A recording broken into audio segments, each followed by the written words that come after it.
तो यहाँ पर जैसा कि हमने देखा कि पदार्थ की 3 अवस्थाएं होती है, ठोस, द्रव और गैस। ठोस में अगर हम ठोस के उदाहरण की बात करेंगे तो ईंट ठोस है, पत्थर ठोस है, बर्फ ठोस है। द्रव की उदाहरण की बात करेंगे तो दूध, पानी, पेट्रोल, डीजल, ये सारे के मधु हो गया यानी कि शहद हो गया, ये सारे के सारे द्रव के उदाहरण हैं। और यदि हम गैस के उदाहरण की बात करें तो गैस के उदाहरण में हमारा एलपीजी हो गया, ऑक्सीजन हो गया, कार्बन डाइऑक्साइड हो गया, ये सारे के सारे गैस के उदाहरण। अब यदि बात करें कि ठोस अवस्था के बारे में, ठोस अवस्था के क्या गुण होते हैं या क्या प्रॉपर्टीज होते हैं, तो यहाँ पर दो बातों को यहाँ पर समझना है हमको। पहली बात है आकृति और आयतन। तो पहले तो समझो आकृति और आयतन का मतलब क्या होता है। आकृति का मतलब है कोई वस्तु दिख कैसा रहा है, कोई वस्तु दिख कैसा रहा है। जैसे कि ये देखो, ये क्या है, अगर तुमको दिख रहा है तो ये क्या है, एक माउस है ना। तो माउस की आकृति, ये जो जैसा दिख रहा है ना, ये इसकी आकृति हो गया। आगे समझ में आगे। आयतन क्या होता है कि इसके जो द्वारा जगह कितना घेरा जा रहा है, इसको हम लोग आयतन बोलते हैं। ठीक है, तो ठोस की आकृति भी निश्चित होती है और आयतन भी निश्चित होते हैं। या बोले तो ऐसे बोल सकते हैं हम कि कोई भी अगर ठोस वस्तु है तो इसको एक जगह से उठा करके दूसरे जगह पे रखेंगे तो सभी जगहों पर वो समान जगह घेरने वाला है। ठोस वस्तु है, उसको अगर तोड़ा नहीं जाए, फोड़ा नहीं जाए, तो एक जगह से उठा करके दूसरे जगह रखेंगे तो वो समान जगह ही घेरेगा। ठीक है, तो उसका आयतन निश्चित होता है। आकार का मतलब क्या है कि ठोस वस्तु हमेशा एक जैसा ही दिखेगा जब तक उसके साथ पोर ना किया जाए। इसका मतलब ये हुआ कि ठोस का आकृति और आयतन निश्चित होता है। अब ऐसा होता क्यों है, ठोस का आकृति और आयतन निश्चित क्यों होता है, तो इसके लिए हमको समझना पड़ेगा। फिर से एक बात समझा दे तुमको, इसके लिए हमको यहाँ पर समझना पड़ेगा। आओ बात करते हैं इसके बारे में।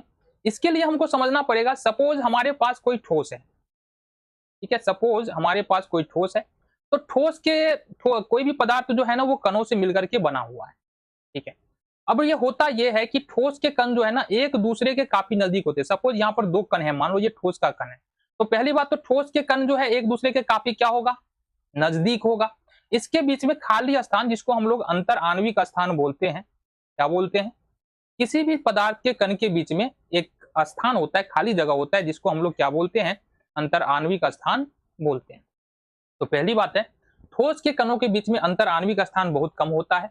और दूसरी बात है ना कि पदार्थ के कणों के बीच में एक आकर्षण बल काम करता है। अगर ये ठोस का कण है तो यहाँ पर एक आकर्षण बल लग रहा है जो एक दूसरे को खींच करके रखा हुआ है। ये जो आकर्षण बल है ये काफी मजबूत होता है, ठोस के अंदर क्या होता है, काफी मजबूत होता है।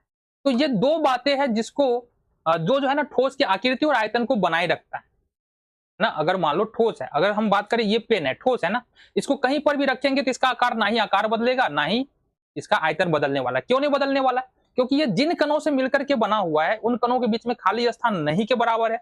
दूसरी बात है उन कणों को जो है ना एक बल बहुत मजबूती के साथ पकड़े हुआ है, जिसके कारण उसके कण एक दूसरे से दूर जा ही नहीं सकते।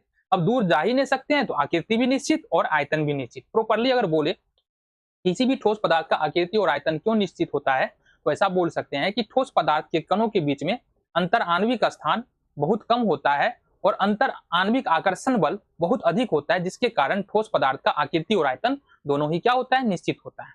ये लो रीजन तुम्हारे पास यहाँ पर आ गया और यहाँ से तुम देख भी सकते हो, है ना।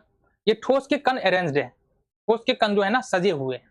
हमको यहाँ पर स्पष्ट दिख रहा है कि ठोस के जो कण है एक दूसरे से काफी नजदीक नजदीक जुड़ा हुआ है, काफी नजदीक जुड़ा हुआ है। और दो कणों के बीच में जो जगह है ना, यहाँ पर देखना, यहाँ पर देखना, इस दो कणों के बीच में जगह है बहुत कम है, जिसको हम लोग अंतर आणविक स्थान बोलते हैं। बहुत कम अंतर आणविक स्थान है।